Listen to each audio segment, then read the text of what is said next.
आज हम एक बहुत ही रोचक और रहस्यमय विषय पर चर्चा करने वाले हैं। आत्मा भटकती क्यों है? क्या आपने कभी सोचा है कि जब कोई व्यक्ति मर जाता है तो उसकी आत्मा कहाँ जाती है? क्या आत्मा वाकई भटकती है या यह सिर्फ एक भ्रम है? आज हम इस रहस्य से पर्दा उठाने वाले हैं। सोचिए, रात का समय है, आप किसी सुनसान रास्ते से गुजर रहे हैं और अचानक आपको ऐसा लगता है जैसे कोई आपके पीछे चल रहा हो। आप मुड़कर देखते हैं लेकिन कोई नहीं होता।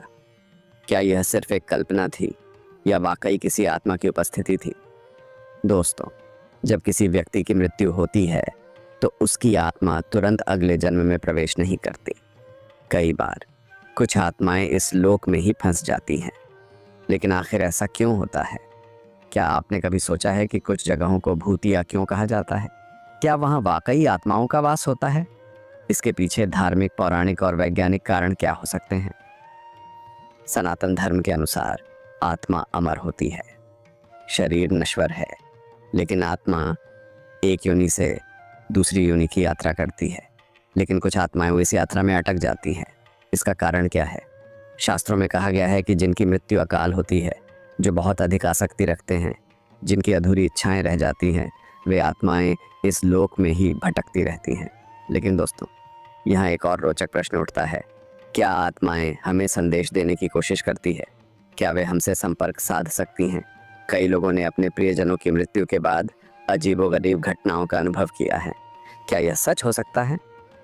हमारे शास्त्रों में ऐसे कई प्रसंग मिलते हैं जहां आत्माओं ने अपने परिजनों से संपर्क किया है।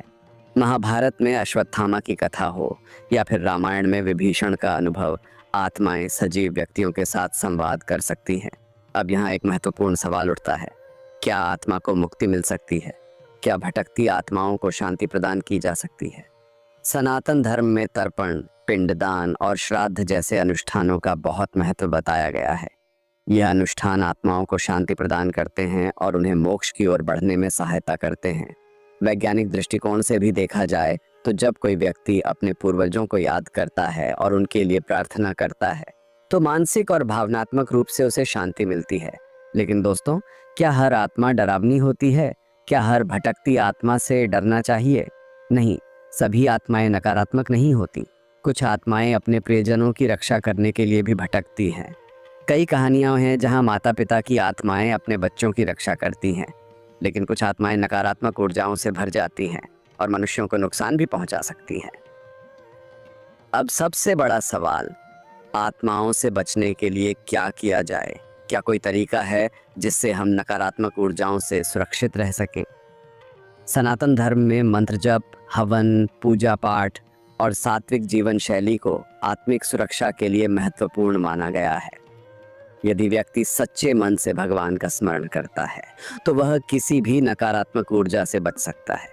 वैज्ञानिक दृष्टि से भी देखा जाए तो सकारात्मक सोच और अच्छे कर्म करने से मानसिक शांति प्राप्त होती है। तो दोस्तों, आज हमने जाना कि आत्मा भटकती क्यों है, आत्माओं का अस्तित्व कैसा होता है और कैसे हम उनसे बच सकते हैं। लेकिन जाते जाते आपके लिए एक सवाल, क्या आपको कभी ऐसा अनुभव हुआ है जिससे आपको आत्माओं की उपस्थिति का एहसास हुआ हो? अगर हाँ, तो हमें कमेंट करके ज़रूर बताएं। अगर आपको यह वीडियो पसंद आया हो तो इसे लाइक करें, हमारे चैनल को सब्सक्राइब करें और बेल आइकन दबाना ना भूलें ताकि आपको आगे भी ऐसे ही रोचक और ज्ञानवर्धक वीडियो मिलते रहें। मिलते हैं अगले वीडियो में, तब तक के लिए जय श्री राम।